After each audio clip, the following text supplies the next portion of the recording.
Hey, it's Nina. And Ashley back with the bullshit. And this is the Young and Gettin It podcast. Just so you know, you can find us on Apple Podcasts /iTunes. Just search Young and Gettin It podcast. There's no G at the end of Gettin because we're young and millennials, so we're going to slang it out.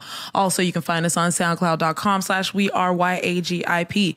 Please follow us on there, comment, do what you do on there. YouTube.com, just search Young Gettin It Podcast. No G at the end of Gettin. Again, please subscribe, watch our videos, comment on our videos. We're also on GooglePlay, we're on Stitcher, and we're on Pocket Casts. You can also find us on Twitter and Instagram at YAGI_podcast. And we also have our website, www.weareyagip.com. And then if you would like to hit us up with questions, comments, no concerns, you can hit us on our email, ashleyandninapod@gmail.com, or you can hit us on our Google Voice number, 323-486-3811. And we checked this week. We did. Yes. So we're back on top of our shit. There was nothing there, but I had a friend text me a question, but we can get into it later. Yes. Yeah. Okay. And we're here in Houston. YAGI Tour 2018. This is our first time in Houston, by the way. And we have a special guest, or actually we're a guest here because we're in your home. Yeah. And in your city. But introduce yourself. Hey, guys. My name is Hafeez, and I am here in Houston, Texas. I am excited. I am very tired. As we all are. Yeah. I like to talk, and I feel like you guys are going to challenge me in ways that I haven't been challenged in a while. So for sure. I'm excited for these conversations. Tell them where you're from. How did we find you? Oh, yeah. I have a podcast called The Roommates Podcast, and it is a late night conversation on the hotline. That's what I started thinking about. Taking people behind the scenes of becoming, and the idea of becoming is everybody's on a journey in life, and you never arrive, whether you're 5, whether you're 50, whether you're 90. Right. And so the process is sometimes fun. You're having a good time. Sometimes it's sad and frustrating, and it's just all these ebbs and flows and ups and downs. And we felt like in the social media generation where everybody has this facade of perfection, we wanted to be able to show the blemishes of life and bring in different people from around the world to join in those conversations about just like them becoming and just living life and whatever idea we come up with. And so we've done that, and they reached out a year ago. Yeah, it was a while back. It was, yeah. When we were planning out this tour. Yeah, so it was dope. I'm always open to connect. I think it's extremely important to constantly build with other people and constantly, serve in any way possible. So yeah. Chris can't be here. He's very upset. I'm sorry. I have a co-host. His name is Christopher Jordan Below. All you ladies follow Chris Below. He's recently single. Oh gosh. By God's grace. Okay. Oh Lord. I'm starting off with the hot takes today, but he said by God's grace. Right. So she was crazy. Yeah. So she was either crazy or a bitch. Yeah. Or both. I didn't say anything. I did not say anything. The connotation says everything. I said God has grace for all his children, and that's she all. She hit him. I'm just kidding. Just kidding. She's beating his ass. No. So you had a rough bitch. Okay. Ooh. I like where this conversation is going. Oh, yeah. We warned you. I told you my mouth is and you know horrible. what?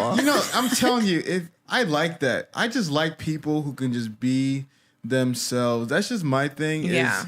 And it bothers me sometimes because sometimes I'll be wanting to cuss more just so people can feel more comfortable, but then I'm not being myself. Yeah. But it's like I just like people just to be your raw, authentic self because people are gonna hate you regardless. Right. Like, if you're perfect, they'll still hate you. So just be yourself, and then whoever rocks with you. Whoever doesn't. So I want full self. That's all I care about. Yeah. Yeah. And we're the same way. It's like, growing up, because we kind of grew up with technology really moving really quickly. And so it's like it's almost as if social media initially taught us to be fake. And so now that we're grown, it's like we've converted over into truly being ourselves, and whoever follows at that point follows at that point. How old are you guys? 26. 20. Both of you guys are 26. Yeah, how old are you? Yes. 26, okay. No, I'm 28. Oh, I thought you were okay. gonna. Because you said yes, I'm like, okay, you When people pause, when men specifically, because they Yeah. always feel so old, when men pause about their age, I'm like, okay, so you're 32. So that pause you took was almost like, why I was would like, men care about their age? men? I don't I know. guess because they feel insecure where they're at for their age. That's really what so it is. that's what it That is. makes Yeah, sense. because Yeah. initially, like I feel like makes sense. conversations go like, "Oh, what do you do?" And then they tell you, and then you're like, "Oh, so how old are you?" Because it's kind of man, seems I'm like a old. diss, you know, like, "Oh, you do that at that age?" Yeah. And it's like people don't understand that it's like you said, 5 or 50. It's You like got your journey. It's a process. it's like us being pissed that the don't have a Kardashian Lambo. young girls were rich at such a young age. It's Yeah. like that's their life though. Out of my control. Just like Kylie was probably rich by like 14, 15. Even her own sisters weren't even rich until like 25, 26, 20. You know, so within even the same family, it's like you can't, or even not rich but successful. Yeah. You can't just expect because one person's living their life like that you can. That's what messes people up, especially when it comes to social media. They think that they should be in a place, and some people they want to be in a certain place just because they see other people in that place, but they're not even willing to put in the work to get you to that place because ain't nobody see willing the to go to snapshot. school and do the degrees, the undergrad degrees Yeah. we did. No one wants to do that shit, you know, like, but they want the money that comes from it, you know? And so I think social media kind of skews people's ideals because they only see the beginning and the end, and they don't really see like they don't even see rough the patch. they don't even see the beginning most of the time. They don't see them sleeping in a 1-bedroom place with like 4 other people. Yeah, they It's don't like, see it. you know those 5 in people my that case. are like Instagram entertainers and then they move to LA. It's like they poor most of the time when Poor. they get there. Like We 'cause know them, we know where they live, Yeah, you and, know, like, because nobody thinks about like, oh damn, like to get an apartment in LA, you need like $5K initially, like, Yeah. and you're not even having the whole spot. Like Right, you're you gotta have sharing roommates. still. So I don't know. It does skew the reality because people don't see the struggle. Like, but there are some websites, like very few. Like, there's one like Tumblr. That's where people are more real, More authentic. people on there are also more bitter. I feel like They're more depressed Yeah. and they're more like the fuse is short. sexually devious. Yes. Also, Ooh. yeah, it's a lot of You're porn on so- Tumblr. Yeah, Really? I didn't know that. a lot of porn, a lot of weird shit. Like Yeah, And homemade porn? homemade porn, a lot of cam girls, a lot of Snapchat premium girls. You know, wow. I didn't even like know that. things like that. Yeah, and I got then- off Sex of robots it. about to take away all their business. Yeah, there's Right. a lot of those on there. Like I get followed by a porn blog like every day. Oh wow, Yeah, it's That's intense. wow. Yeah, that's why I'm like, I gotta limit it. It's probably because Tumblr like doesn't they don't block that stuff. You know how like Instagram will block it stuff if it's Yeah, too intense. Like yeah. Tumblr's like just post what you No, want. As long like- as you don't threaten to kill somebody. You could wake up to titties at any time. Like you open that shit, titties anytime. Titties, porn.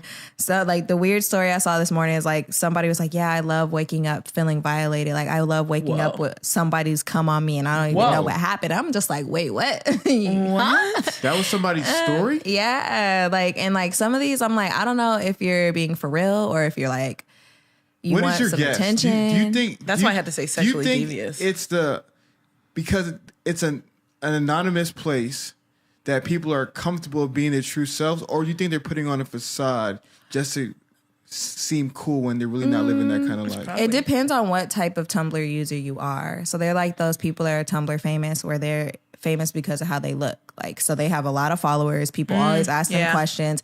They think that because this person looks perfect, they have the perfect advice for them or like the perfect life or the perfect answer for their questions. Cause like you get people on there like, yeah, me and my boyfriend, we've been together for this amount of time. And he cheated on me or like some shit like that. And they're asking this person, oh, what should I do? And it's like, first of all, I don't know you. I don't know what this nigga did. I don't know what you did. Like, Right. I don't know any of the, I'm sorry, that's just, everybody's a nigga. Sorry. We warned you. And it's just like, I don't know the full picture and you're asking a complete stranger to give you advice on something Right. that could be it could or could not be a big life decision. Right. You know, because like every little piece of your life adds up to the bigger picture. And it's like you're entrusting a stranger to give you advice. And like that's the same thing too with like people seeing other people's success on social media. You're trusting a stranger's maybe 1 in a million chance that they got this, that you're gonna get it too. Yeah. Just because they got it. Yeah. The world we live in. Isn't it unfortunate that now they have therapy, like Social media addiction. Social media addiction. Like now there's therapists who specifically work on that just because some people, first of all, the people who like don't take a picture without a filter on.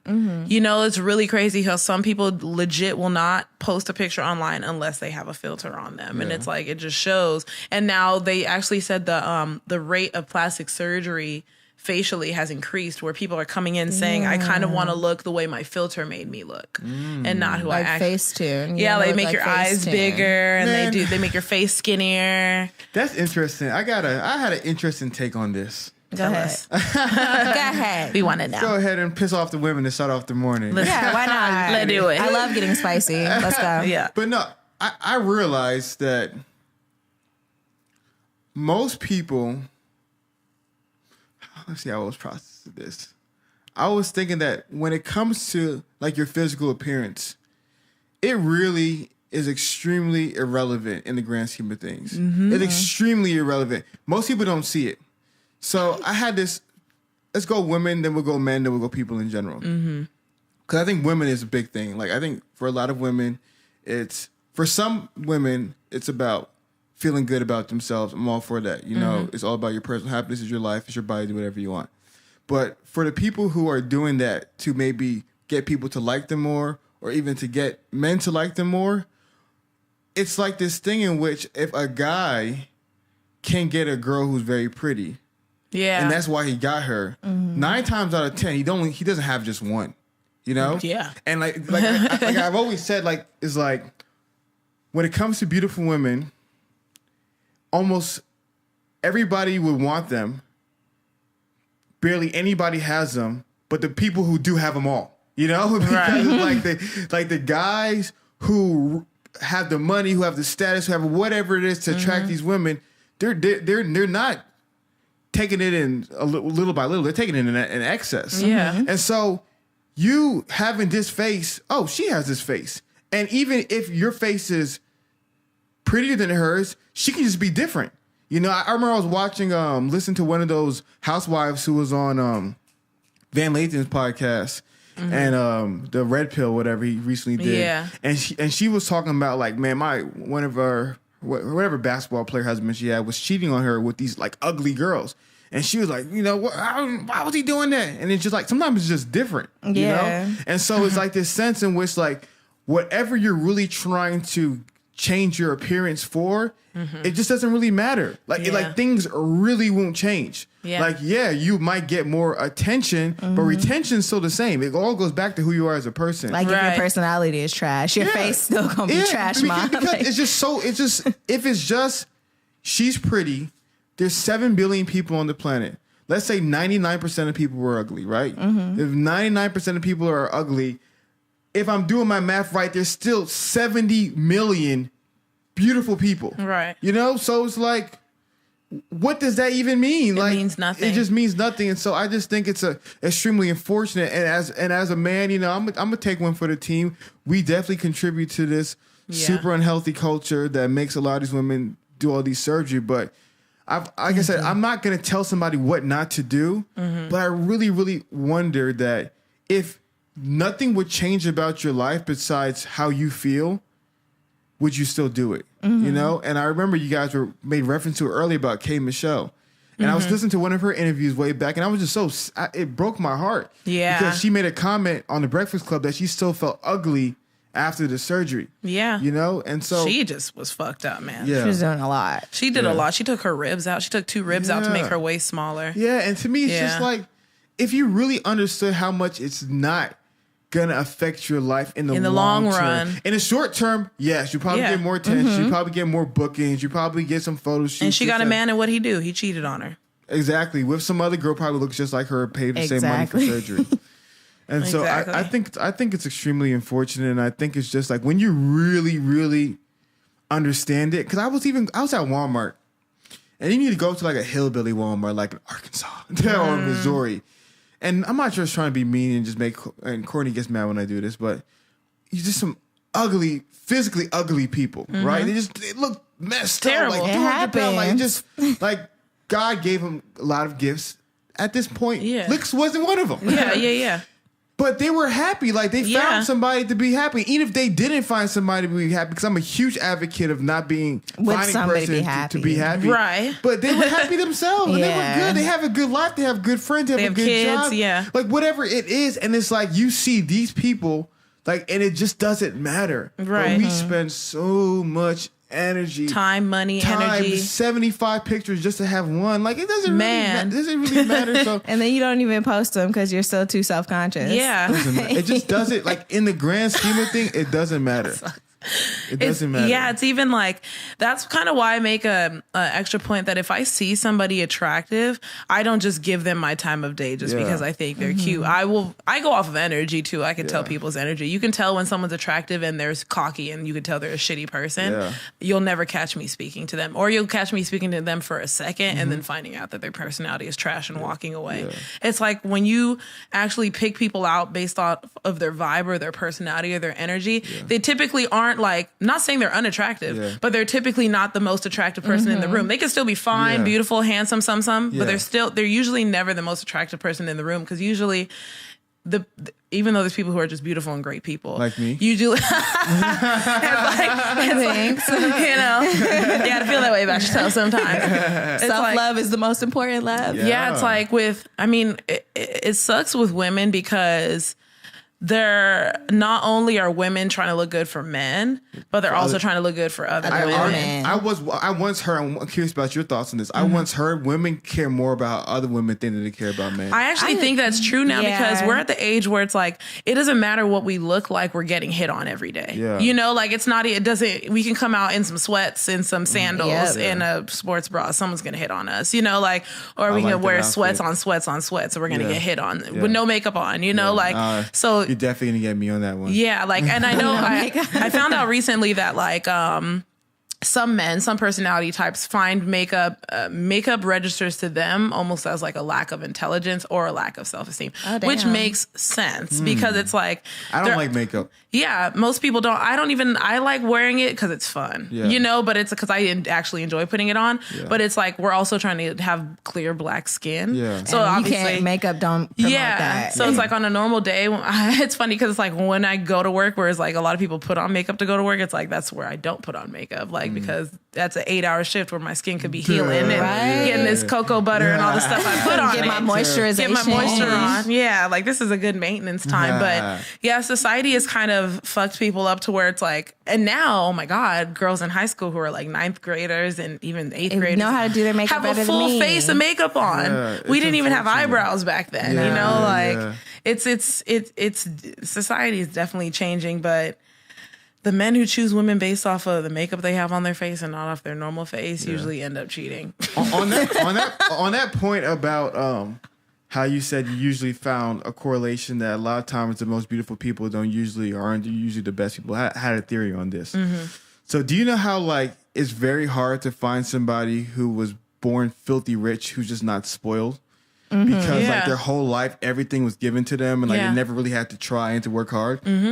What I've seen, not all the times, obviously, there's always an exception to the rule. But what I've seen is that when somebody has, I'll tell you a story.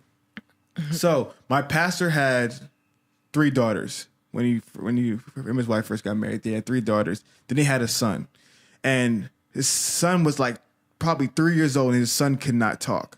He wouldn't, like, just could not talk. So they kept taking him to like the therapist speech, whatever, to go see like what's wrong. Why is he not talking? They found out that he had no speech problem. What was going on was his sisters would do everything for him. And so whenever he would point, he would never have to use his words. Sister would just do everything. They would just feed him so he just never had to use his words. So eventually they told his sisters, like, no, you just can't do everything for him. You actually have to let him communicate and talk and interact like a person. And so what I've realized a lot of times, like when there's certain guys and certain women, their whole life, they've never really had to be kind.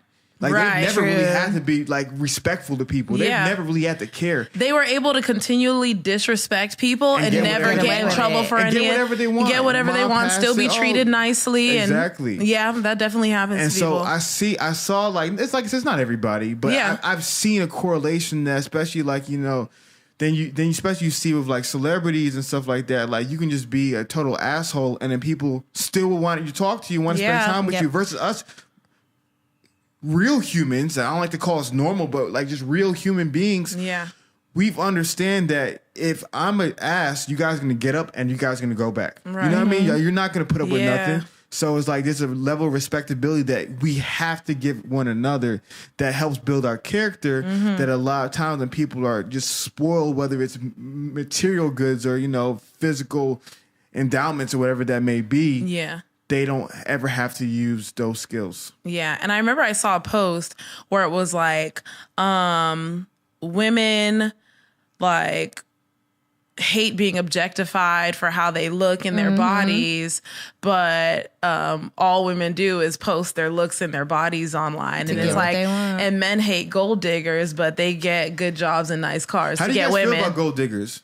I mean, it's like, I'm Nigerian, so when you're Nigerian, your parents want you to be a gold digger, or, you know, like they want you to marry someone rich, basically. If I was lazy, I understand it. Yeah, we're coming from a different place, because there's a lot of girls from our high school who were never ambitious, so it's like to this day they never went to school, and you know, they're just doing nothing. You know, in all honesty, they're doing nothing but worrying about their looks halfway. Right. Because, like, you know how everybody blows up after high school. Right. No, it's literally nothing but worrying about how you look. And so it's like those people, they kind of look like a gold digger can't do enough for me, but it's because I have my bachelor's, I have my master's, I have work experience, I have my own car, I have my own money. So what could a gold digger, you know, he would have to really, I'm not gold digger, a sugar daddy. Like he would have to give me a lot for me to even be happy. Whereas there's other girls who they'll get like $300 worth of clothes at the Guess store, or Gucci or BB, and be like, oh my God, I'm going to have sex with him. You know, it's kind of just like, you know, unfortunately, I always feel like it has something to do with people's parents, because if you're raised to know that, you know, if you're raised to know your standards, these little things wouldn't be satisfying to you. And it's a maturity thing. I feel like people that are gold diggers and their main goal is to use a guy for his money or have a guy do this, that, and the third for them and be like, oh my God, I'm so spoiled.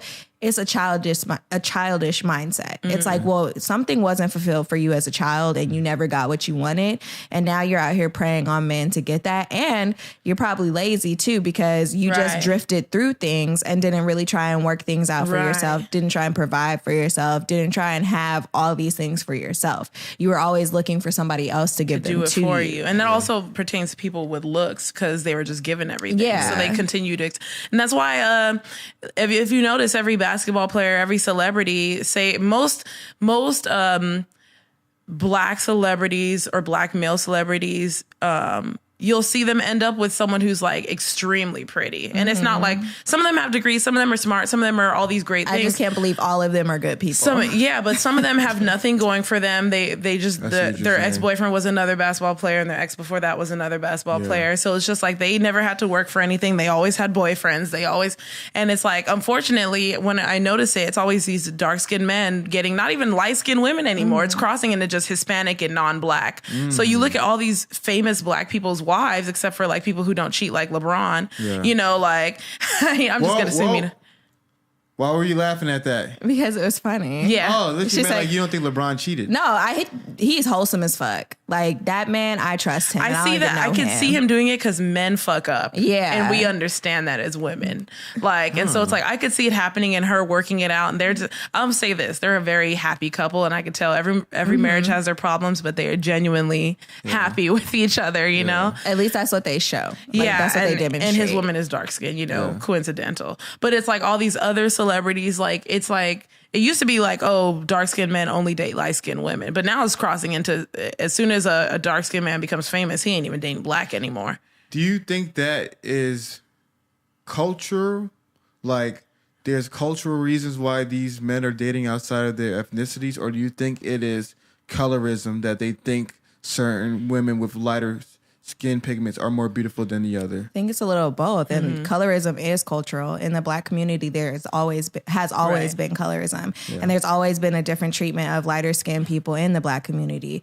And just a different level of trustworthiness in people that are light skinned. Like, because automatically, like, even like, because I've said this before, like, I've done this, like, I've been walking down the street a dark-skinned black man is approaching me. What am I doing? Holding my purse tighter to my fucking body. Like, that's offensive as fuck, but I've still done it. Right. So it's like there's automatically a different association with a darker-skinned person in the African-American community amongst ourselves even. So it's like, if you don't think that colorism is real and part of our culture, and you just have to check how you have been behaving around different types of people and how much more willing you are to do something for somebody who's light-skinned and who people automatically associate with being more attractive too. Yeah. You have to see how you're reacting to that person and how you're reacting to a normal dark-skinned person. Yeah, that's interesting because I'm be honest, growing up, I didn't even know, Nigerians were just culturally clueless a lot of times. Right. I didn't know like that there was like one color was better than another. Right. People will say certain things about me at my older age, my preferences, if you guys can see.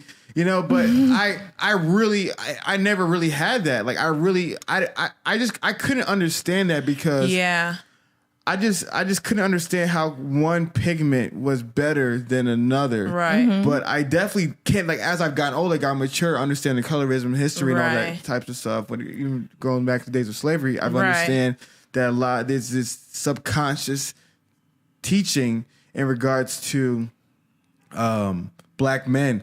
But I guess what I was trying to figure out from you guys is when it comes to celebrity black men not being with black women, do you guys think it's because of their environments, meaning that they're more, a lot of them are now in predominantly whiter environments, so the likelihood of them being for whiter or non-black women is higher? Or do you think it's a colorism thing because of they just like lighter skinned women? So for example, I don't know how much you guys follow football, but a little bit. So I'm gonna make you guys know who Odell Beckham is, right? Yeah. He plays for the New York Giants. Right. The New York Giants, like their best, like they have a new star player now named Saquon Barkley. He's their running back. They drafted him this year, and he has a white wife and a mixed kid. Yeah, whatever. Like, what else was it going to be? What was he going to say? Yeah. And so people were like attacking on just another black man who's liking white women, but Saquon went to Penn State. Right. And if you know anything about Pennsylvania, it's very white. And Penn State is like options. Penn State is like 89% white, maybe 1% black, and they're all the student athletes. Yeah. So like on a sheer numbers basis, it's probably more likely for him to end up naturally connecting, because like you said, it's energy. Is it sometimes doesn't matter what color of your skin they are, you connect. So do you guys think it's more of like environment, or do you think it's colorism? I think that's the thing. It's hard to pinpoint it on one thing because it is many things. Because I remember when I went to Ohio and I went to this music festival and it's like all white people. And I told my friend, I was like, there's only like out of these some thousand people here, there's only like 7 black guys in this whole festival. Like 7, like out of like 2,000, 3,000 people. And so, it is also that they're in an environment where it's like, well, all my options are white women. So but also, there is colorism too, just because in the black community, even on TV and in the media, when we were younger, all we saw, it's like now we're just starting to see dark skinned women because they're making a point to put dark skinned women. But in all the movies and stuff growing up, everybody was light skinned. And then also it's rooted in slavery because it's like, it kind of sucks because I also feel it's like it's a kind of a self-hate where it's like, oh, well, we're black men and we're like the most hated in the United States, but we have the white man's daughter. We have the white man's wife. Why do women always say that? I've never heard a black guy in my life ever say that. I've never heard them say it either. I haven't heard it personally, but I just saw a post where some black woman faked to be a white woman on like a dating website, and she put like Blue Lives Matter in the in her bio, and all these black men were messaging her like, oh yeah, you want me to put my big black rod in you, I'll change your Blue Lives Matter into All Lives Matter, or like just stupid or into Black Lives Matter. And it was just a succession of black men using like the racist slurs that were used against us to pick up on a white woman. Yeah. So it's just like, that's the only instance that I've seen it in real life, because I remember like Nina and I were talking about Atlanta and the prevalence of the men being on the down low. And I'm like, I've heard all like that this is a popular consensus of this happening, but I've never heard a person be like, oh yeah, this happened to me. My husband did this. Like, I have never seen the facts for it. So it's like, how do we know it's just not just because the odds look like that? Maybe more gay men move there because they know a higher they'll be population. more accepted. They'll be more accepted, and there's a higher population of gay people. Yeah. Because like, as in science, like we always learn, like correlation does not mean causation. Just because the two are correlated doesn't mean those two events cause each other to occur. I agree with you. Yeah. To me, it's just like it's many different factors. Yeah. It's like I can never pinpoint one, but we are from California. Yeah. So what we can do is talk about California because we're a very diverse state. Yeah. We're a blue state also. Yeah. But we don't have we have a normal amount of white people, just like we have a normal amount of Mexican, just like a normal amount of black. And our high school was literally 30% white, 30% Mexican, 30% black. You know, so it was very equally mixed. There wasn't so much of one thing other than like people in power are always, even our principal was black, but he was not a good principal. He was not. But like most of the teachers were like white and stuff. And so in LA, which is like kind of where we're from or where we're local to somewhat, that is what's going on out there. Even though everyone has every option, or I also think it's black men can date every race and not like we can't. Yeah. But women of any race are more open to date black men, whereas men of every race are not open to date black women. And that's also, so it's just like in Atlanta, it's 26 women to one man, we were told. So it makes sense how there's so many wild. Single women and men just have options galore, you know. That's what made me be like, yeah, I could live there if I was like had a partner. I ain't gonna be out there. And then just the down low stuff and stuff. We were gonna ask you about that too. I don't know. I just like haven't heard any personal stories of the down low thing. So it's just like, I guess I could believe it because everybody says it, but it's just like I need some facts. I was gonna ask. I like what you did. Like, I'm gonna go ask my question, but I like what you did. I feel like a lot of people they hear. I'm like, there's studies, right? So you can respect studies, but obviously studies are biased. There's anecdotal evidence, meaning your personal experience, and then there's what society says. And I feel like a lot of people will take one or the other and not factor that it could be all three of these variables, and not one is true. Exactly. Like I've always said, like, I've known black men who will say, maybe one or two. I've heard a black guy say, I prefer to not date black women because in his personal experience, all the black women he dated were aggressive to him. I heard that before. You know? And so that's his anecdotal experience. Yeah. And that's fair. But then I'll tell him, but that's not life. You need to expand your horizon. Maybe you've met 5 bad people, but don't allow 5 bad people to ruin it for 40 million others. Right. And same thing with women. Women will be like, all men cheat. Why? Because all these guys I know cheat. Well, how many guys do you really know? You know, right? Out of all the men out there, let's say there's 45 million black men in America. Like, percentage wise, how much do you really know? Right. You don't even know 1% of them. Right. You probably don't know 0.00001% of them. Right. But you allow the anecdotal evidence, you allow your own personal experience to dictate society and what's normal when it really isn't.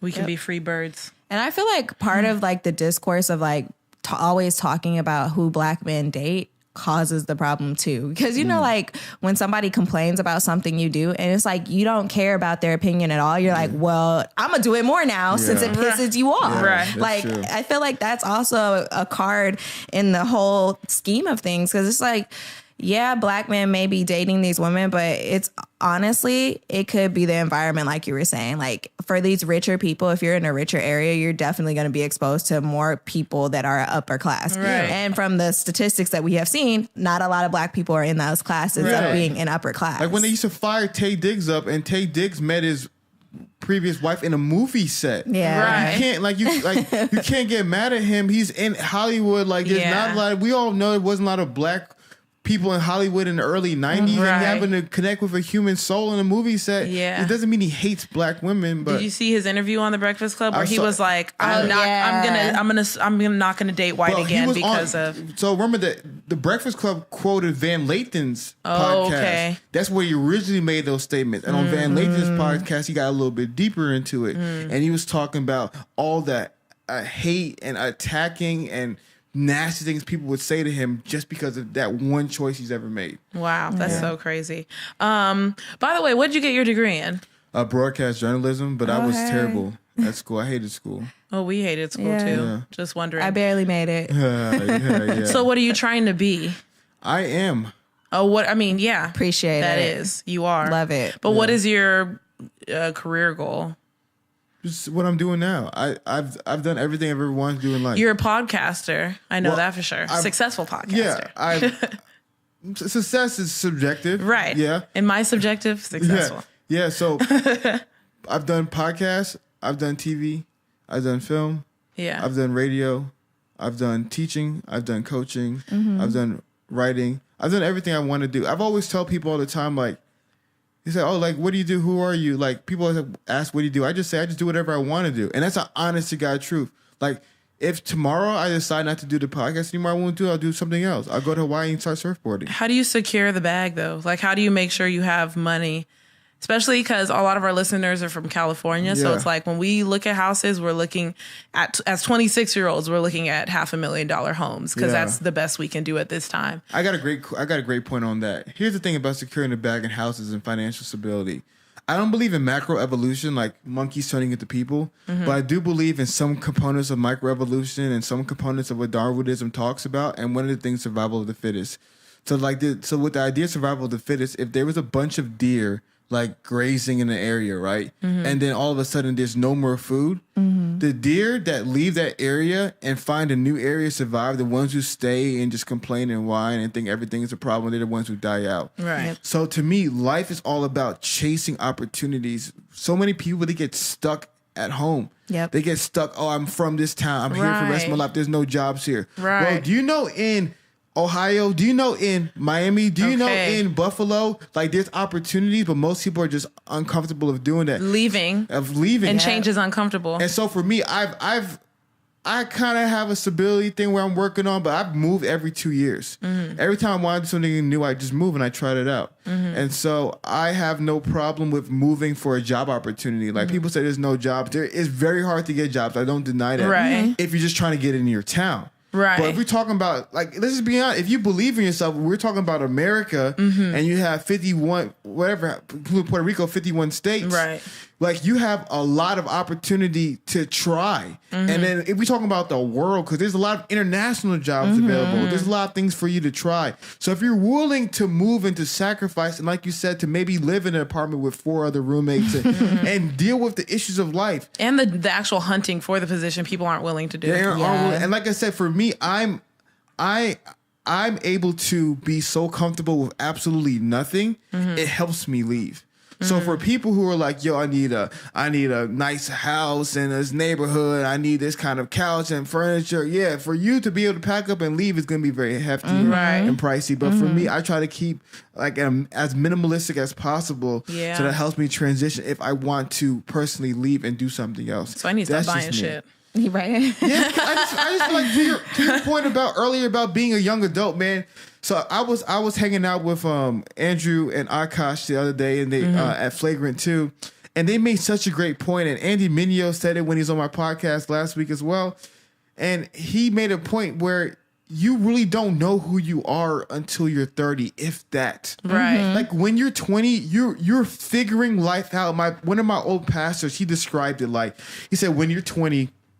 It's like driving a car in the snow, which you guys probably have no idea what that's like. It's from Cali. Never did it. But basically what happens is like if your car kind of it's like I guess hydroplaning is the most simple thing you guys can understand. Right. If your car is hydroplaning and you shift to the right, it goes the opposite. You know, like the more you shift, the more you overcorrect. Yes. Yeah. And 20s is all that, right? Right. Legit. So it's like, okay, you know what? My early 20s, I'm gonna wild out. Oh, now I'm gonna stop and I'm gonna be too serious. Well, now I'm gonna wild out again because I need to have fun. Like you're literally trying to find yourself.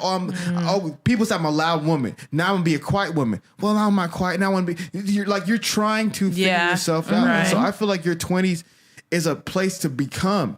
It's not a place to have it all together. Like it's okay to live in your parents' house in your early 30s, in my opinion. Yeah. This is life. Life is a marathon. Think about it like this. Like if let's say best case scenario, you live to be 90 years old. You are not even 1/3 of your way into your life. And let's say another thing scientists say is that you reach maturity, like your brain fully matures at 25 years old. So you guys have literally been mature like a year. Not even. But think about it, and think about how much you guys have learned this year. Right. Wait till next year. Right. Wait till 5 years from now. You guys will be told 10 years from now. You will barely be like 36, barely into your life, but you'll be so different. Right. So it's okay not to have it together right now. And I had no problem with that many times in my life not having it together right now. That's fantastic. I'm gonna continue to live my life not having it together. Oh yeah, Yeah, it's okay. Like, who are you? Like, that's what I'm telling you. Yeah, you're doing it only for yourself. Trying to impress myself. You got to find out who you're chasing. Right. You got to find out who you're chasing. That's the one thing that this year I freed myself from it. I've literally got to the point where I freed myself from. I didn't chase anybody anymore. I passed everybody, but I really got to a point where I just didn't chase anybody. I have nothing to prove to you. I don't care about your life, your millions, and whatever you have now, because we all know the child stars that when we were 13, 14, who are not here today. It doesn't matter how you start. Life is about finishing. Right. You might have millions of dollars. Say, you know what? You're going to need to make millions of dollars for the next 20 years. Right. And you taking those pictures, or you wilding out, you throwing that football, you singing that song, or you dancing in that movie, I'm telling you, they may not want you 5 years from now. Yeah. So it's about getting to a point where you turn off social media. I turn off the TV. I turn off all the people in my life who were supposedly living whatever kind of lives they were living. And I say, you know what? I'm going to live my life. Yep. And I'm happy about where I'm at. And I want so many people to get to that point in their lives where they're living for themselves. Live for you. Don't care about your mom. You only and have your one dad. life. No, they've lived their life. It's so selfish. No, mom, you've had your turn. It's my turn. It's my turn. And we definitely lived for our parents, especially when it came to school. To even though we're so grateful for our education and we're going to use it, you know, it's just like I reached the point that whenever I do anything and my parents show any sort of judgment, I'm like, oh, I don't care. I definitely just had to tell my dad, because he was telling me he would be disappointed if I did something. I was like, I don't care. I was like, look, you can choose to be disappointed or you can choose not to be. I was like, at the end of the day, I was like, I don't live for you. I was like, this is for me. I was like, so if you're disappointed, oh well. Yeah. I was like, this is not gonna hurt my feelings. We're not being disrespectful for any listeners right now. We're not telling you to be disrespectful. No, there's a difference in which parents at times they feel rights to you that is not like from anywhere but ego. It's nothing from ego. Just like I'm grateful, and we will all be eternally grateful for you guys giving us life. Right. But we're not your slaves because you gave us life. Right. And we did that for enough as children. Yeah. Oh my gosh. Nigerian. Yeah. Exactly. So for me, it's all about live your life freely. Because you're the one that got to go to sleep at night. You're the one that got to go look in the mirror. You got to pay your bills. You got to pay your bills. You got to work that job. It's not them. Right. Yeah. It's not them. Trust me. It's not them at all. And they won't be there. They won't. Yes, you will have close friends that are there for you when shit gets rough, but it's like a lot of the people that follow you most of the people that follow you will not be there when shit goes south. Yeah. Question, since we're podcasters, how do you connect with the people you've had on your podcast? Because I did see when you had Andrew Schultz, and I love Andrew Schultz and Brilliant Idiots and all that stuff. How do you make these connections? How do you make these connections? Yeah. Man, it's all about the want to. It's all about the want to. And I'm telling you, in the future, when I write a nonfiction book again, one of the main components is the want to. And I'm a huge proponent, and there's the number one talent in life is the want to. And what I mean by that is that there's some people who have a desire in them so strong, they make stuff happen. Not because they're smart, not because they're pretty, not because they just want it so badly. Yeah. So for me, connecting with people is all about want to. So like, for example, like if you really want to connect with anybody, you really can. Anybody in the world, if you really want to. So for example, like you asked Andrew Schultz. First thing I did was I reached out to him email. Everyone's email is public, guys. Right. Anybody want to talk to, for the most part, super A-listers, it might be a bit of a challenge. But the email is public. So I reached out, went to his email address, hit him up. And then Andrew was like, yo, when I come in Houston, let's connect. Reach back out to me closer to that time. I reached back out to Andrew closer to that time. Didn't hear from him. Kept on hitting him back. Didn't hear from him. So I said, you know what? He's going to be physically in Houston. I'm just going to go to where he's at. Pop up, yeah. I popped up on him after his live show, and we just talk to them afterwards. They feel good vibes, they feel good energy, and we connect. Yeah. So for me, it's always been about, if I want to talk to somebody, if I want to engage with somebody, I just literally go and make it happen. And if you really want to make things happen, a lot of things in life you can. I don't know when. People get it twisted. They want it right now. Or when. That's what the depression sets in. Exactly. You don't know. I can't tell you when. It may be a year, maybe 5, it may be 10. But it can't happen. And so for me, with connecting with people, just about the want to and reaching out to them and making it happen. You reminded me of a question I wanted to ask. I had looked it up on the net. It's if you could call up anybody and have a 1-hour conversation with them, who would it be? Right now? Yeah, because that does change throughout life. You know what's funny? I'm halfway done with my list right now. Halfway done with my list. And I'll tell you off air who I recently got when I was in New York. Okay. But see, there's no only person would be Drake. Why are you gonna steal my person? And let me That's tell you not why. fair. I want to talk to Drake. I'm less interested in talking to Drake to get.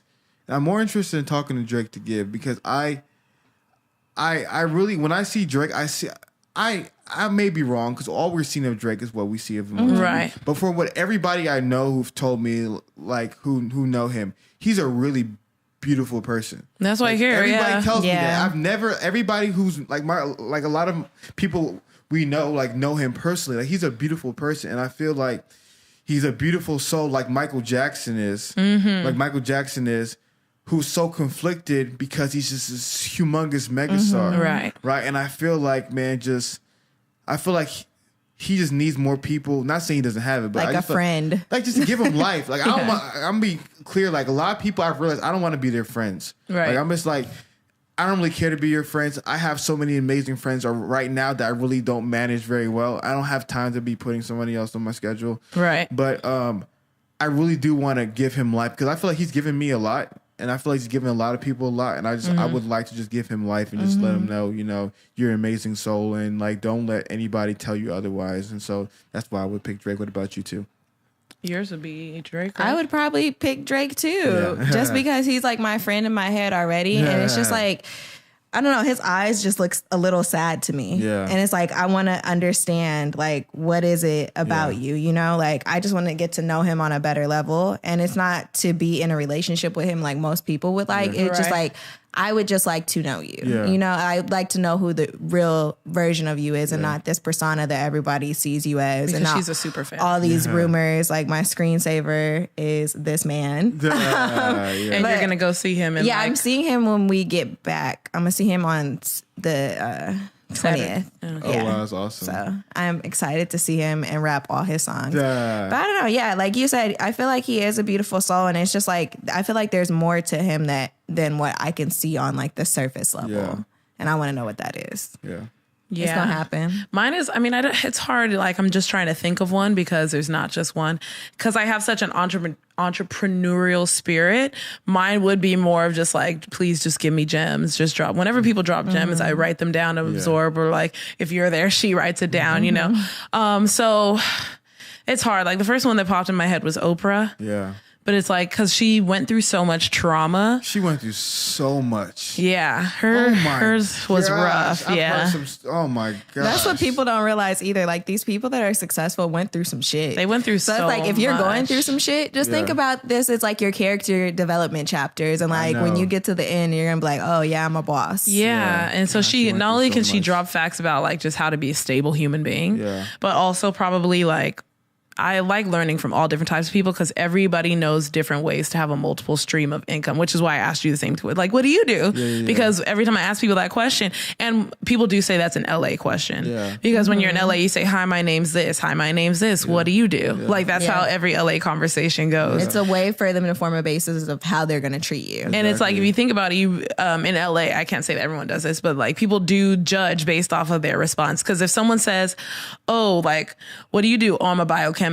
Oh, damn, you must be smart. Oh, you must be making a lot of money. Or if I'm a waitress, and it's just like, Well, people don't really look down on waitresses like that because people know waitresses make a lot of money. But they look down. They look down on waitresses because they do a lot of drugs. And every place I've ever waited at, everyone was doing way too many drugs. But other than that, it's when you meet a guy and it's like, oh, what do you do? And he's like, oh, I work at a warehouse. And it's like that's the typical job that people who need a job go to. And so it's like you're like, but. Yeah, probably Oprah or someone like Elon Musk. Yeah. As you see, he keeps shooting out those little rockets in our sky. What the fuck are those rockets doing? Yeah, I mean, it's a test thing. And I think they're landing in the ocean somewhere. Yeah, because they have they are the first to have like the space shuttle where you could like launch the rocket off and like the rocket that propels it can come back down and land so that they can reuse it. Right. Instead of that shit breaking off in our atmosphere or falling in our ocean to never be gotten again. Right. And so it's like people like him who, I mean, also it's like I would love an investor. But, people like those people who can show you how to be successful the right way because they both did it the right way in which they made in a freakish amount of money. I'm not really interested in Jeff Bezos, even though he's like the richest person, just because it's like, I feel like, I'm like Amazon is just not treating people well, and so it's like, I don't want to go behind, even though Oprah might be treating people like bad behind the scenes and we have no idea about it. We've never heard that. We've heard no, that's what I'm saying. Like I said, behind the scenes for a reason because these are the things that we don't know about. I'm not saying Oprah does. She's still my number one, but it's like just like any celebrity who everyone's like, oh my god, I love him, and he's at home beating his wife. So it's like you never know these people's personalities, but it's just like when it comes to character building and things that I can take with me for the rest of my life, because I do want to be an entrepreneur before 30. Like I'm over having a boss, I have too much personality to have a boss, and so it's interesting going through Atlanta and Houston and meeting people who everyone is like, oh, I don't have one job, like, oh, I don't clock in 9 to 5 and type and then go home. I do this, I do that. And these are all things that coming from the background we come from, it's like, no, you either go to school or you ain't shit. It really has been that split. I don't really see the only people who haven't gone to school. Is there anyone that hasn't gone to school that's looked at as like, they're doing well? Just Deshaun Raw. I mean, the celebrities that came out of our area. Like sports or like entertainment. There's like a few that have come from our high school that do sports and entertainment, but it's literally a handful of people that are doing okay that didn't go to secondary education. But even like Marvin Jones, he went to our school. He did secondary education because he had to play ball in college. Everybody did. I don't know. Maybe it's a regional thing too, because everything's different depending on where you are. Because it's like, I think it's because where we come from is so expensive. You can't just lollygag and be like, hey, I'm going to open this. Yes, we're going to do that one day too. But it's like things are so expensive there that there's a reason why businesses are frequently failing in California. Because not only is your rent and stuff high, just to open a cannabis dispensary is $500,000. And that's like why only NBA people and stuff are doing that. The game has one. It's not, we want to be entrepreneurs and it's like we have to leave California to be able to do that. So I think that's why my main education from these people would be entrepreneurial things, because all we're taught is, especially with Nigerian parents, go to college, get a good job, maybe with the government, like settle down at 25, have kids at 26, which is just like, oh, you're fucking crazy. Like my mom was my age when she started having kids. Your mom was younger, My mom right? was younger, I believe, when she started having kids. I'm like, I'm not on that wave. But we did see that article that said the divorce rate has decreased by 18% because millennials are getting married. Millennials are waiting to get married. Millennials are getting a house first before getting a marriage first, because homes are expensive and then weddings are expensive. People are paying for a wedding and having nothing left after that. I think paying, I don't know, with that wedding stuff, I just think it's just really dumb. It's a waste of money. In all respect, because I understand women and their desires of all that stuff, but it's like you have to ask yourself, do you want to begin your life with $40,000 worth of debt, sometimes way more than that, $500,000 likes on Instagram, on a home mortgage. What are you like? What are your priorities really? Yeah. Like really, like it's just people just want to get married to have the wedding. And to put that shit on Instagram and be like, oh, look at my wedding. My wedding was popping. Look at all these outfits I had on. Look at my picture. Look at my videos from my wedding. And it's just like, for me, like way too much. Yeah. Like you're posting too much of your life and you're creating this, like you guys have said before, like Instagram is just snapshots. Like it's the good moments of your life only. So it's like you're creating this false picture of your life. Yeah. So it's like when something does go wrong, everybody's like, oh, but they look so happy together. But I thought that they just look good. Everybody looks happy online. Yeah, that's true. I'd rather. That's honestly why when I think about the day that I get engaged, like there's a lot of people who post that shit. A lot of people get married very soon after their engagement. Whereas like me, I'm like, damn, I want to be engaged for like as many years as I need to as many to as be I able feel to comfortable. Yeah, to say that on the day of my wedding, all my debt is paid or like at least caught up because student loans you don't just pay a lump sum, but like all my other debt outside of student loans is paid off. My student loans are on time. My mortgage is on time. My car note is on time. Well, hopefully I don't have a car note at that point. Hell no. And then I can pay for, and then I have the money saved for this wedding and for my honeymoon. Cause I'm also not the type of person who's like expecting someone to pay for my shit. Same with my house, And then real quick on that note, and we were having a really good conversation about money a couple of days ago. I think another thing that people have to understand, and do you guys like Gary Vee? That name is so familiar. So I guess not. Who's that? He's like this guy in New York. He's like a serial entrepreneur. Google him. Yeah, he always has these videos that go viral and stuff like that. People think he's a motivational speaker, but he's actually. Do people like work out to his motivational talks? Yeah. Okay, then I probably do know who he is. So Gary Vee talks about American. Yeah, he was on your podcast. Entrepreneur. Yeah. I did. Okay, I do know who he. Okay. Yeah. So Gary Vee has this thing about when it comes to financial freedom, about what everybody is obsessed with nowadays. But you got to understand how audacious of an ask that is, and and what I mean by that is to say I have $100,000 worth of assets and $0 worth of liabilities or debt.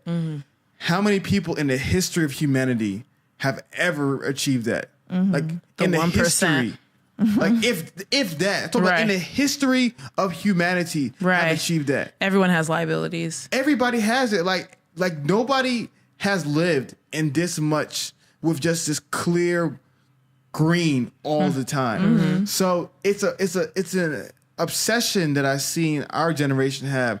That in my opinion, at times is unhealthy because it prevents you from really, really living your life. Yep. Because you look at it like, oh, this is holding me back. But I'm like, no, this is natural. Right. This is a natural part of life. Like, this is a book I was recently reading called The Millionaire Next Door. Right? And it talks about, have you guys read that book before? No, but I'm about to. It's a really, really good read. Some parts are boring, but it's a really, really good read. And in the book, The Millionaire Next Door, he talks about what the average millionaire is. And the average millionaire is 55 years old. Real millionaire. Real millionaire. Not because we look at our peers with these cars and these houses, they're not millionaires. No. They're paying $900 a month on that car. Yeah, they're not millionaires. They don't really have real net worth. He said it's like they're 55 years old because over time they built this. Right. Over time they've created it. They didn't, like when they were 30, they were just like everybody else, paying their bills, kind of being above water, but they had the mindset of success. Right. So for me, it's less about when you're 20 years old or when you're 30 or even when you're 40, early 40s to have everything situated, but it's better to have the mindset of success, the mindset of how to manage your money, the mindset of how to manage debt, the mindset of how to take out a mortgage, the mindset of how to take out these loans, to have these mindsets because that's what's going to set you up for true success. And it's okay not to have it. It's okay to be 32 years old, 34 years old, and still have a car note, right? And roommates. Yeah, because that's what's going to happen. If you have the right mindset, you're going to be like, okay, I'm going to pay it off. I'm not going to get a car note ever again. You're going to have learned that lesson. You're going to have learned that lesson. So later on in life, because what happens is the older you get, the more money you have to make. People don't realize that. Right. Doesn't matter how much money you make at 25. You got to be making, especially if you want a family, especially if you want to be living to like a business, you got to be making more and more and more money. So you want to be able to curtail your expenses. So it's extremely important, in my opinion, that you have these mindsets because, like I said, when it comes to money, money comes and money goes. And sometimes you won't be able to pay all your bills. Sometimes you will be able to. And it's okay to not have all your money together at 20 if you're working towards and having the mindset right now and today. Yeah.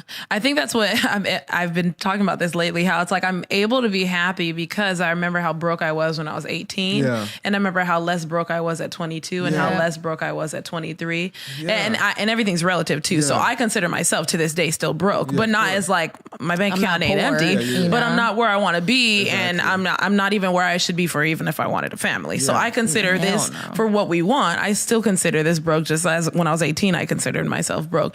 And so it's like, it's easy to be happy when it's like, clearly the trajectory is up because all I've seen is up. Obviously things go down because, but like I said, when bad things happen, that's when I thank God, because it's like, it's kind of ungrateful to then ask God why when things are bad, when it's like, didn't I just help you last month get this? Like, so it's like disrespectful. It's like, be thankful, because as the fact that you're sad now, something good is going to happen in the future. Just like something good's happening now, something bad may happen. So you can't just act like, oh my God, everything's always going to be it's lovely. doomed. You know, as a young person, as 14, 15, 16, we definitely had that more doomed mentality just because we didn't understand how life worked, you know? How long life is. Yeah, how long life is, God willing, you know, like protecting ourselves and stuff like that. Because we are still relatively young, and like I was reminded of like this article I was reading of like all these millionaire people, like where they were in their 20s, and like I remember one of them because of Oprah was fired in her 20s and she lost her job, but like look at where she is now. Like she's balling, she's fine, like she has a garden, she has a magazine, she got a good man.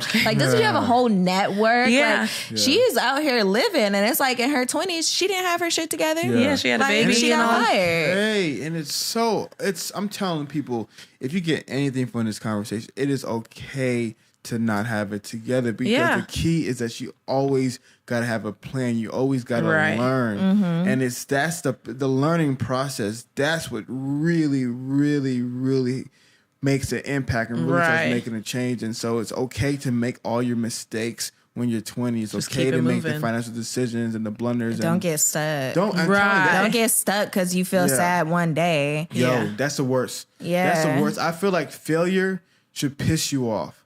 And when you're angry, you fight harder. Yeah, you're like, okay, well, this didn't work this time. Let me figure out a different way to go about this. Work ethic has a lot to do with it. And it sucks because since we are from California and we do know a lot of people that got famous online or at least went viral at one point, it's like I know people who, when I ask them, like they're struggling through life, don't know what they want to do, never went to school, you know, just really just working anywhere. And I ask them what they want to be. They're just like, oh, I just want to get famous online. And I'm just like, oh my God, you guys, that's not how it works. Have a bigger dream. You know, and we are from California, so it's like heavily a lot of people get famous and come to California, or they get famous in California, and then we have San Francisco and LA, you know, so it's just like all people think is like, oh, I just need to get popping here, or oh, I just need to get cool with this person. Like when we interviewed Deshaun Raw, you know who Deshaun Raw is? He was But I'm Not a Rapper viral thing that went on a long time ago, and he had a TV pilot with Chris Rock, and as you know, just because you make a pilot doesn't mean the show's getting picked up. You're just making a pilot, just like all the other pilots that get picked up and the other pilots that do get picked up. His show didn't get picked up, and because he was young, and we talked about it on our episode, because he was young, he ended up blowing up at Chris Rock. Like, can you imagine blowing up at Chris Rock? You don't do that because you failed the first try. But you're young, you're hanging out with the wrong celebrities, so you're doing things you shouldn't be doing. So your mind isn't right, and it's like he had to start from scratch. So now, even though he's famous for being viral a long time ago, he's not on TV like what would be expected. At this time, he probably would have already been a millionaire, to be just completely honest. But it's like those little hiccups, and the cool thing is he actually talked about how like he got depressed and like fell off, and now he got back on it. And that's the thing, it's like you have to get back on the horse, you know. Like Charlamagne the God got fired 4 times. Imagine if you got fired 4 times from your dream job. A lot of people, you know, a lot of people would think to give up, but he was like, and now he's getting, you know, I think on the Breakfast Club, I think he's making over $200,000 a year just from the Breakfast Club, you know. And I'm not trying to throw numbers out there, but it's just saying like someone who got fired from their dream so many times is now making more than the average doctor on his dream, you know? So it's like that work ethic. How are race relations in Texas?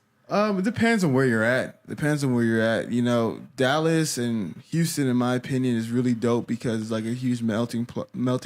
But certain parts, obviously, is just old Southern money. You know, That's where the racism comes in. Yeah, Are the cops kind of racist out here? Or are they pretty decent? Man, I'm telling you, going back to the initial earlier conversation about anecdotal evidence and societal evidence. Oh, right. Societal people will say they are. Yep. Me, they've been, by God's grace, they've been very kind to me. Yeah. Like, funny, crazy story, but one time after Hurricane Harvey, we had a hurricane that hit the city. Right. And I was living in my house with my original roommates. The roommates, yeah. And we lost the house. I was staying with somebody else in like a super white, rich area of town. And I was interviewing Mary Jo for the first time. Right. So I had all my equipment in the house. So me and my friend went into the house and we got some duffel bags, because it's our duffel bags, obviously. And we put all the equipment in there. And then we put it in the trunk. And then we left. Yeah. Literally about Looks sketch. minute into the street. Cops, boop, 3-4 cops pull us over. Wow. And I was like, yeah, man, we got a call from neighbors that, you know, you guys were in somebody's house and got some duffel bags. Where do you live there? I was like, no. And they're like, okay, what were you doing there? I said, okay, my friends live there, you know, da-da-da-da. And tell me how I'm not gonna lie to you. I don't know these people's names. Yeah. Because they're like a recommendation. Yeah. And I was like, I don't know their name. So the whole story was horrible. Yeah, it looks sketchy. But the cops were so nice to me. They were so nice and they were so friendly. Like, yeah, you got a flat tire, take care of it. And they called the lady. The lady said, oh, yeah, you live here. Da, da, da. Oh, yeah, no problem. Granted, you don't talk ignorant, though. Yeah, probably. Not ignorant. What's the word I'm looking for? Uneducated? You don't know. seem- You don't use a lot of slang. Yeah, you don't seem super urban, because I know there's some urban. guys where it's like they talk with, they don't know how to talk without slang. Like we know how to not talk like in stereotypes. Yeah. But some people. What's the word? Ebonics? Ebonics. Yeah. Just some. Yeah, I didn't hear you. It's like some people do speak in Ebonics, and it's not. They're not trying. That's how they talk, you know. And so I feel like sometimes that saves us too, because they might think like it's sad, but it's like they stereotype where if you sound or if you dress a certain way that you must be this type of person. Another funny, crazy story about the police. Like I said, it's all anecdotal, man. Some of these things are just really, really interesting, anecdotal. One time I was driving down and from Dallas, I was coming to Houston, and then I saw a cop. And I was just, I don't know, I always get nervous around police officers. Me too. Yeah, me too. You know how it is. Yeah. Media and all that Don't want to stuff. get shot. Yeah. And then so I started driving really slow. Like slower than usual. I just didn't want to, all I was thinking about, don't get pulled over. I started driving slower. Tell me how lights came on me. Yeah. Cop pulls me over. This is the middle of December, right? Pulls me over to the side of the road. And he comes to my car. He says, how's it going, sir? I was like, hey, how's it going, Mr. Officer? Yeah. He said, you okay? You kind of look kind of nervous. I said, you're making me nervous, sir. And he said, and then, then he took me out. He said, come outside the car. Came out the side of the car. And then he was like, why do I make you nervous? And he's like, you got something illegal? You doing something wrong? I said, no, I'm just being honest with you, but I just seen a lot of things on TV. I just don't want to die. All right. And he was like, you know what? I'll do you a favor if you do me a favor. I said, what?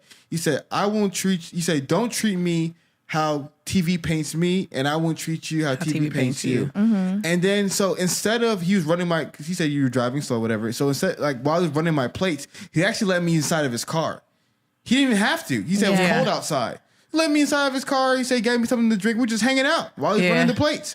And we're talking about life and this, that, and the third. And then afterwards, like, yeah, you're good to go, man. Have a great day. And he asked me about my podcast. I'm subscribed to it. So it was a great experience. But I know that's my anecdotal personal experience. I can't say all cops in Texas are kind, because a lot of people's experiences are differently. And statistics may prove a different number as well. Yeah. Mm-hmm. Yeah.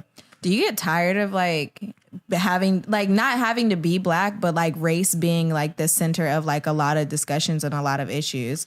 I get tired of it because I feel like as Black Americans, we're pigeonholed to just talk about race, and I try to break free of that mold. But it's a issue that we deal with that, unfortunately, for the next 100 years, we may have to still be fighting and combating. Right. But yeah, it's unfortunate. I hate it, but I think it's just a part of life that we've come to grow accustomed to. True. Yeah. Because race is like very heavy as of late, I feel like. And it's so I'm extra. honestly tired. It's like, it's annoying. Like because whenever we're just being casual, we'll probably like dress like in baggy clothes and just dress really like however. Yeah. And it's annoying getting looks from white people as if it's not as if they think we're bad, as if it's the look of, I wonder if this person is going to be and bad. then it got to the point where, I'm be honest with you, I guess as a Nigerian, I mean, the prideful nature of the Nigerian people, I just don't really care. I just think as Black Americans moving forward, we have to instill in the next generation a radical pride that you are not inferior to anybody. Doesn't matter what they think about you. Like I don't care what they think about you. If you value their opinion, you're giving them power over you to dictate your own personal well-being. No, like, you are beautiful, you are valuable, you are smart, you are intelligent, you are great. All these things, regardless of the color of your skin, whether your hair is very kinky or your curl pattern is loose, whether your skin is dark, whether your skin is bright. No matter what it is, you have value and you have dignity. And I think it's really important that we ourselves have to get over these things and just really, really don't care. Like I told you, another funny story was, I was on Uber in New York, and then I did a little pool thing. I'm sorry, Lyft. I don't know if Lyft. Shout out to Lyft. Yeah. And I did Lyft pool, and there was these two older white people that came onto the car with me. Yeah. And I had a hoodie on, I had headphones on, this, that, and the third. And then the white guy was like, "Hey, how's it going? How you doing today, sir?" He said, "Okay, what do you do here?" I was like, I do interviews and stuff like that. I said, "Okay, cool. Like, so how's the music industry treating you?" Oh, wow. And I was like, "Oh no, I don't do music at all."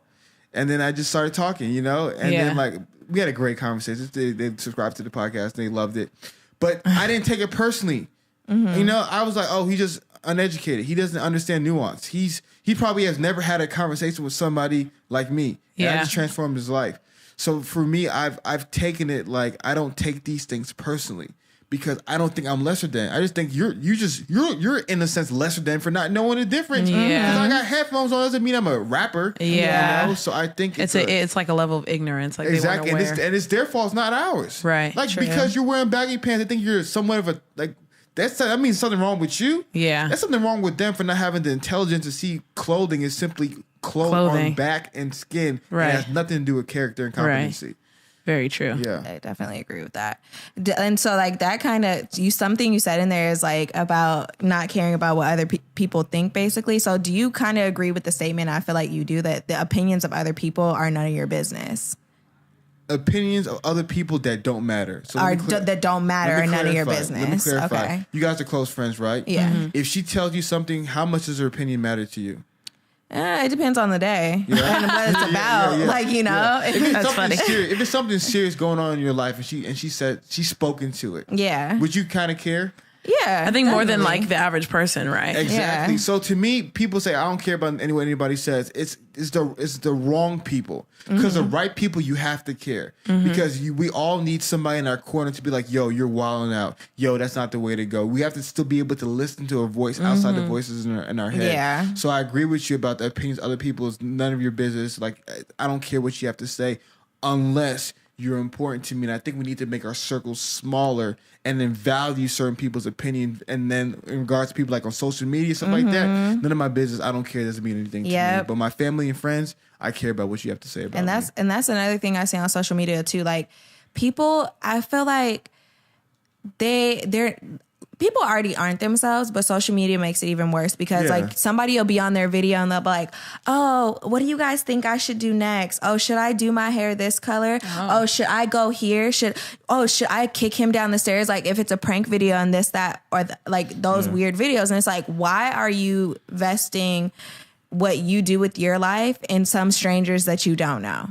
Yeah. Like that is just so weird to me. And I see it on YouTube videos a lot. They're like, "Oh yeah, what should I do next?" I'm like, it's your channel. Be creative. I don't know. Figure it out. When it comes to social media, how do you feel about people who, I call them social media couples, like where it's like the moment they get together, they're posting every picture about each other. People who choose based off of how many followers someone has.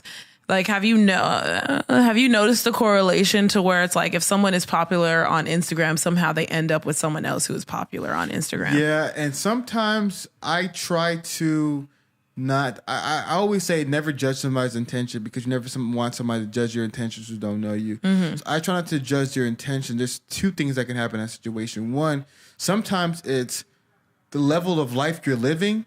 You want somebody in that similar vein. Mm-hmm. So I imagine you're very entrepreneur. You've been talking about business a lot. Mm-hmm. Like, I see you're about business. I see you're about money.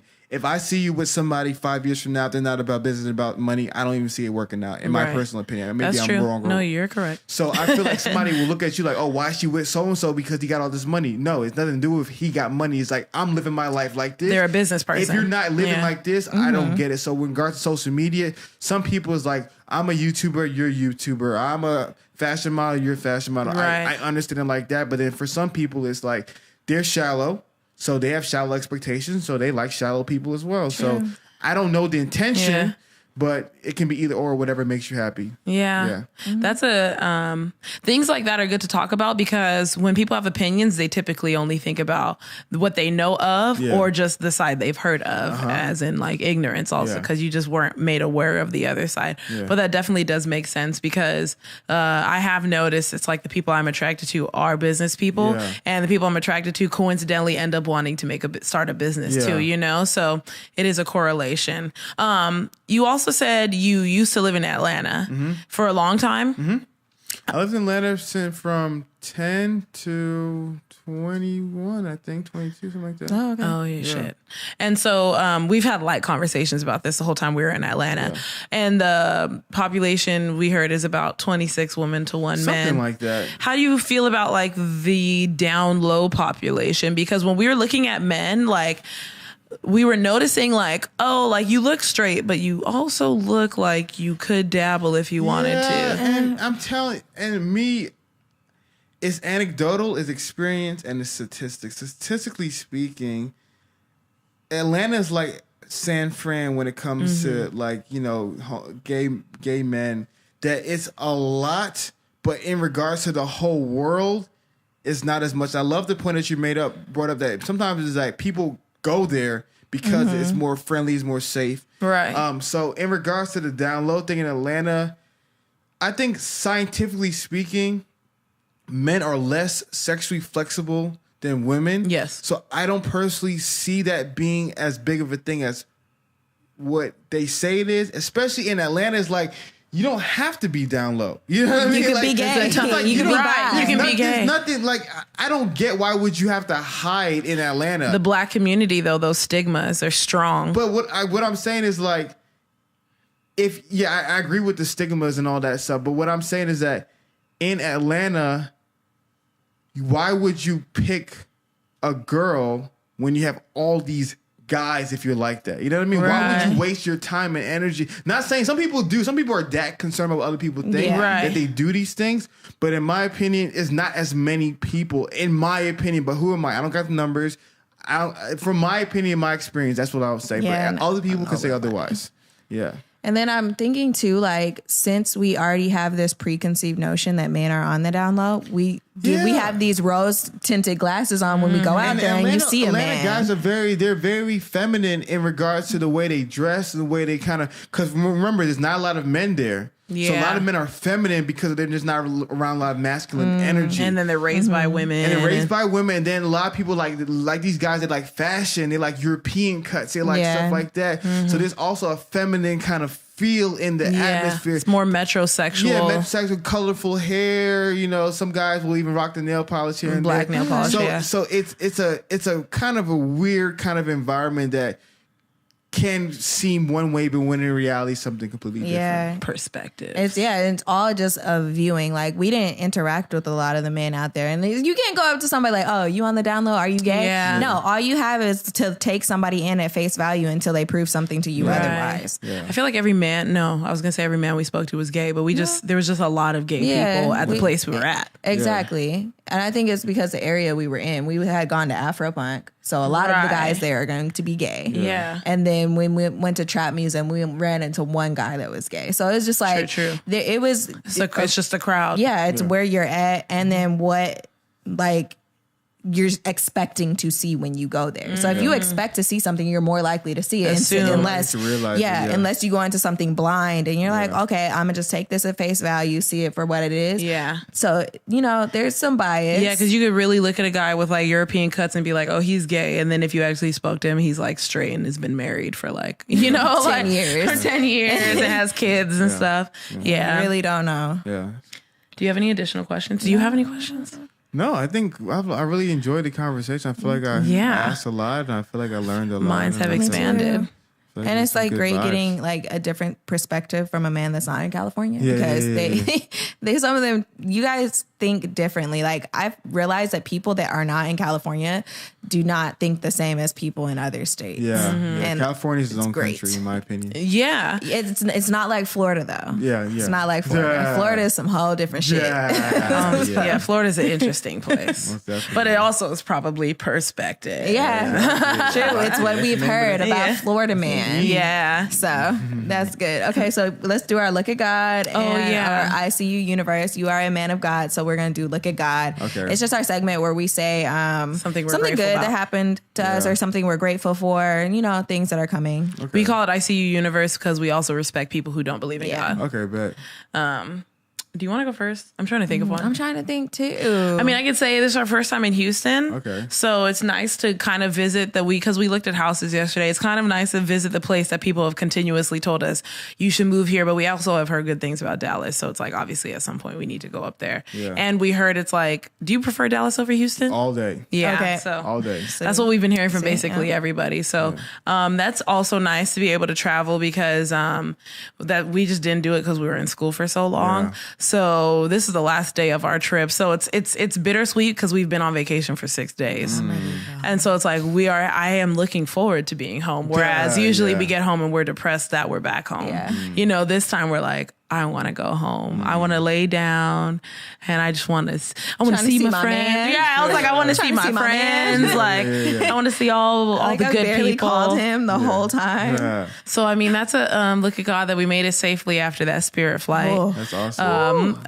Yeah, they don't know. Spirit Airlines. Yeah, we had this discussion prior to taping about Spirit because we flew Delta to Atlanta and then we're flying United back home from Houston. But we were like, I was telling Ashley, like, dang, I don't know if I want to fly. But she was like, man, we can't be sedity all the time. Yeah. Like, we got to try to save money. Like, and then you're talking about like you fly Spirit, but it's like you're a single male. Yeah. And men, I feel like men are way less picky when it just comes to stuff in general. Whereas we are a little bit bougie and we have to accept that, you know? And so it's like, and I'm tall. So my knees were literally like touching the seat in front of me. You got the big seat, $9 upgrade. I know. No, it was $33 that time. They were trying to get us. That's a $9 fare club, so. Oh, damn, $9 up. Oh, that's why you fuck with that. You get that big. I did it once because they just had a seat available. I called it the big ass seat because it's just a big ass seat. There's nothing different about it. It's literally just a big seat. Still gonna be in Spirit. Yeah.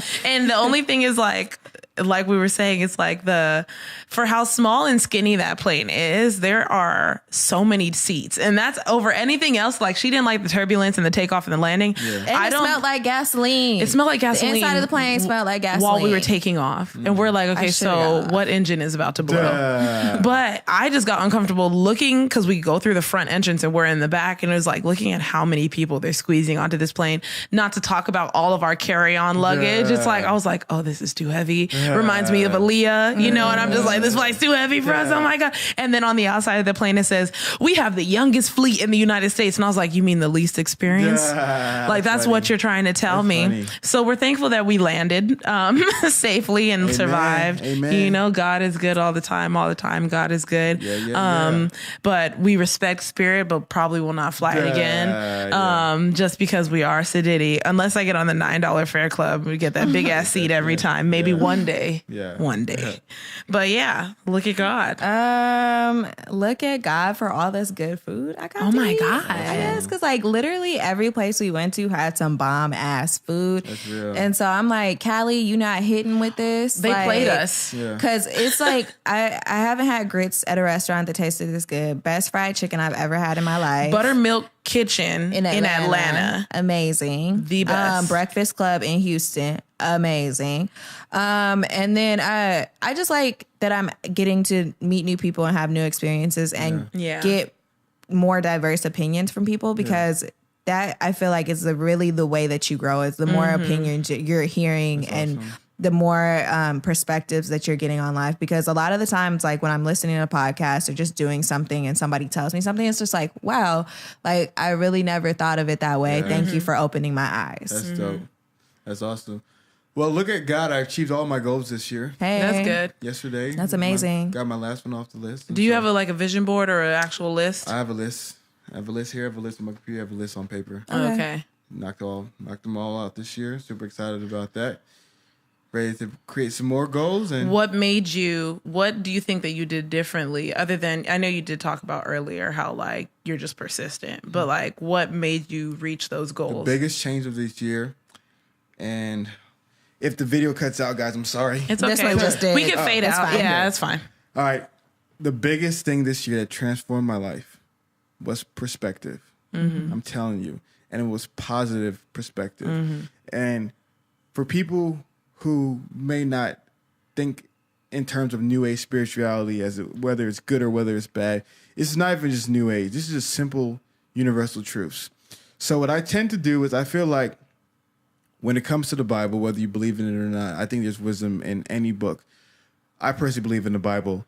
And in the Philippians, right? So Philippians is written by a guy named Paul.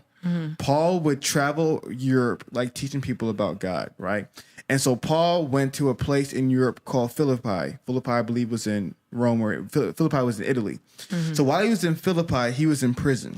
So he was in prison, which obviously people know prison is not the most exciting place to live. So he was obviously very down. So while he's in Philippi, Paul wrote to the people in Philippi about how much joy he had in prison. And so like the book of Philippians in the Bible is just Paul's letter to the church at Philippi. So while Paul was in Philippi, in the end of the letter he wrote, he talked about whatever is good, whatever is true, whatever is lovely, whatever is beautiful, if there's anything worthy to be praised, think about these things. And all throughout the Bible, you see this constant bombardment of teaching and believing and hoping for what is good, regardless of what you see before you. You know, always talk about like, you know, faith is the substance of things not seen, whatever that verse goes. But it's like this idea about you always believing and hoping for what is good, focus on what is good. For most of my life, I call myself a realist. So I was always realistic. Oh, this will never happen. Oh, she won't do this. Or this will never. I was always realistic because I said I hate people who are delusional. But then it came to my point that I would rather be delusional than be realistic, because when you're realistic, you're cynical and you put limits on yourself. Right. And you put limits on other people. And then sometimes, and I don't know this. I can't tell you whether this is scientifically proven. I just know for a fact, only thing thinking negatively can do is bring you down. Amen. It can only bring you down. Only thing thinking positively can do is bring you. It's the only thing you can do is bring you up when you have correct perspective. And so I started thinking about I wrote stuff down every day. I ended my day by thanking God for the day, something specifically about the day, no matter what day it was. I'm telling you, some days it's hard as hell to find something to be thankful for. I found something new every single day, did it every day this year. And I constantly started reinforcing just all these positive thinking in my mind. And then slowly but surely, I don't know, correlation, causation, like you said, I don't know. I'm just telling you my personal anecdotal experience. Life just started changing for me. And just one by one, things started opening up. So I can only tell people what worked for me. And I'm a huge believer in it. Because on a most practical level, the more positive you are, the kinder you are. Right. The kinder you are, the warmer your soul is. The warmer your soul is, the more people want to come to you. Right. Whether you need a job, whether you need help, whether you need to connect with somebody, having a beautiful, warmer soul only benefits you, no matter what you're going to do. Yeah. So even from that more practical aspect, for people who don't believe in God or don't believe in all that stuff, from a sheer biological human perspective, we prefer warmer people than cold, miserable people. And that comes from having a positive outlook on life. And you can sense that energy from people too. If Freaking they haven't, lawnmower guy always cuts me off. Yeah, you can sense that energy from people too. You can tell when their heart is good or when their heart is bad. Sorry, guys. It's okay. Well, the grass will be cut. Positivity. He out there cutting the shit out that grass. Can't have it looking wild. I know. But I've also noticed when it comes to positivity, you do have to also, I guess it is correlated, you do have to treat people nice too, because karma, for people who may or may not believe in God, it's like your karma gets better when you treat others nice. On top of when you're positive, your karma is nice also too. You have good karma. And so those things do tie in, and I'm going to copy that thing of writing it down. Yeah, and being thankful every day. Yeah. Because I do it often, but I definitely don't do it every day. Yeah, So I also have my note. I'm get it later. I'll show it to you later. But I'm telling you, you just gotta. And goals. Like the millionaire mind is just, it's very similar to book. Yeah. But this is life right here. Yeah. It's the mindset. It's the perspective. That's what it's all about. Mm-hmm. And I'm telling you, if you for everybody listening, if you can win anywhere, because anybody can win anywhere, it's harder. Not saying it's easy for everybody. Right. Some people are going through hell on earth. Right. And I do not want to discredit people right now who 2018 was the worst year of their life. Right. True, man. 2017 was the worst year of mine. 2016 was mine. And that's when I chose that day. I said, I'm not going to live like this anymore. Yeah. And so, guys, I'm telling you guys, the battle's in the mind. Change the mind, win the life. Man. Definitely true. Just like that post that's been circulating Instagram, it's like you could work out, do this, that, eat well. Yeah. But if your mind isn't healthy, then the rest of you isn't healthy either. You're poisoned still. That's why money doesn't buy happiness, because people think, oh, I'm rich. It's like, no, that didn't solve any of your problems. Your bills are just paid and you're crying and you're paid for a house now. Exactly.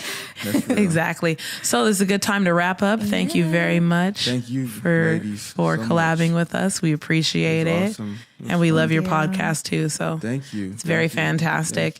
So just so everyone remembers, you can find us on Apple Podcasts, iTunes. Just search Young and Gettin' It Podcast. There's no G at the end of Gettin' because we are millennials. Please subscribe on there, rate and review. We're also on SoundCloud.com/WeAreYAGIP. Please follow us on there, comment, all that good stuff. We're also on YouTube. Search Young and Gettin' It Podcast. You will see our YG logo and then a cartoon picture of us when you get to our page. Watch our videos on there and our special guests, and everything is on there, as this will be.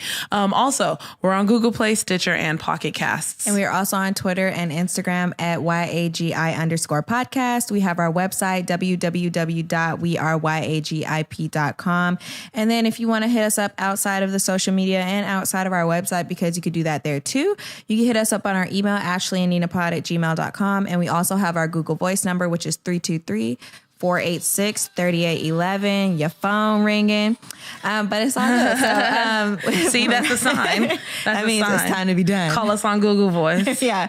Hit us up on Google Voice, y'all. If you would give us your look at Gods on there. Yes. Or ask us questions. Yes. And Hafeez, shout out all your stuffs. The socials. Go ahead and check us out, the Roommates Podcast. Check it out on Apple Podcasts, all that good stuff. Look us up on all social media at Roommates HTX. That's Roommates Henry Theodore Xavier Roommates HTX. Check us out.